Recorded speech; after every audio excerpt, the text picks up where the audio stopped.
चौथे अंक में दुर्गा की चर्चा है, तो इसलिए उनको 2 छंद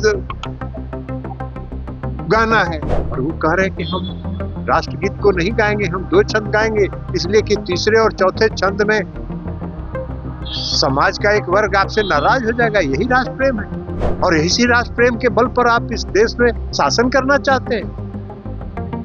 उनको शर्म आनी चाहिए। नमस्कार, आप देख रहे हैं लाइव सिटीज। मैं हूं आपके साथ मधु।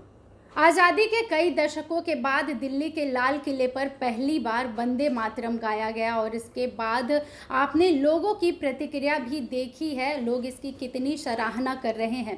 लेकिन कांग्रेस पार्टी की तरफ से ये कहा गया है कि पार्टी अपने कार्यक्रमों में वंदे मातरम के केवल 2 छंद यानी 2 स्टैंजा ही गाएगी, पूरा वंदे मातरम नहीं गाएगी और इसको लेकर भारत की राजनीति में हलचल मची हुई है, बवाल मचा हुआ है और इस पर लगातार बयानबाजियां हो रही है।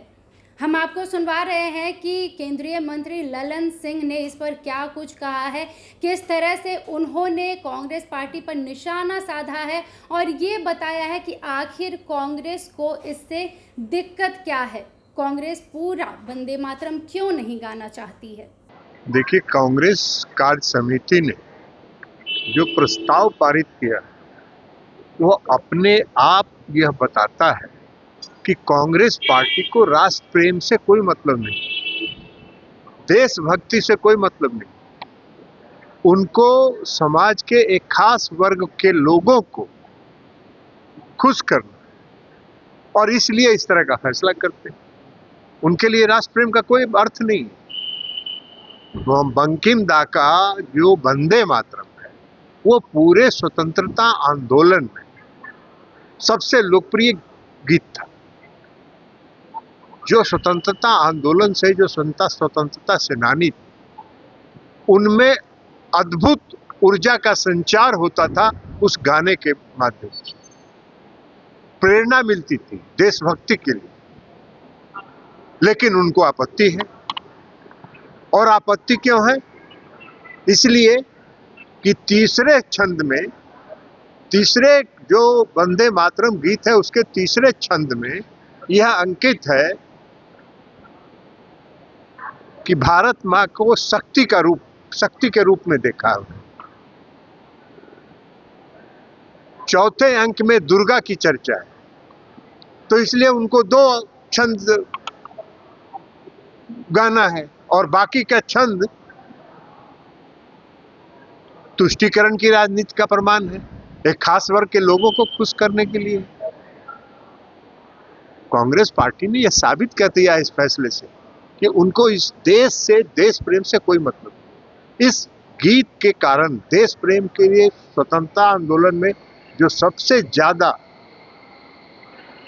लोगों में अद्भुत संचार करता था, प्रेरणा देता था देश प्रेम के प्रति लोगों को, और खास करके गांव में जो अनपढ़ लोग थे, जो पढ़ा लिखे लोग नहीं थे, वहां इस गीत को देख के और तिरंगा झंडा लहरा के और लोग इस गीत को गा के बाहर निकलते थे। उससे उनको कोई अर्थ नहीं, उस इतिहास से कोई मतलब नहीं है उनको। और मोदी जी की सरकार ने उसी वंदे मातरम के गीत को राष्ट्रगीत के रूप में कानूनी हक दिया, कानूनी अधिकार दिया, और वो कह रहे हैं कि हम राष्ट्रगीत को नहीं गाएंगे, हम 2 छंद गाएंगे, इसलिए कि तीसरे और चौथे छंद में समाज का एक वर्ग आपसे नाराज हो जाएगा। यही राष्ट्र प्रेम है और इसी राष्ट्र प्रेम के बल पर आप इस देश में शासन करना चाहते हैं। उनको शर्म आनी चाहिए ऐसे निर्णय। कांग्रेस पेपर लीक और चंदा चोरी को लेकर छोड़िए ना, कांग्रेस पार्टी को पास कुछ है जब इसके बाद कुछ नहीं बचा है। तो आपने केंद्रीय मंत्री ललन सिंह को सुना है। देखिए, उन्होंने साफ साफ कहा है कि कांग्रेस पार्टी तुष्टीकरण की राजनीति करती है, उन्हें देश प्रेम से मतलब नहीं है, उन्हें समाज के एक खास वर्ग से मतलब है। अगर वो पूरा वंदे मातरम गाएंगे तो वो खास वर्ग उनसे नाराज हो जाएगा और ये समझ में नहीं आता है कि कांग्रेस पार्टी ऐसे चलकर आगे देश कैसे संभालेगी जब वो देश संभालने की बात करती है। तमाम बातें आपने सुनी है, क्या कुछ कहा है केंद्रीय मंत्री ललन सिंह ने। आप इस पर क्या सोचते हैं, अपनी राय कॉमेंट सेक्शन में रखें और भी खबरों के लिए देखते रहिए लाइव सिटीज। बहुत धन्यवाद।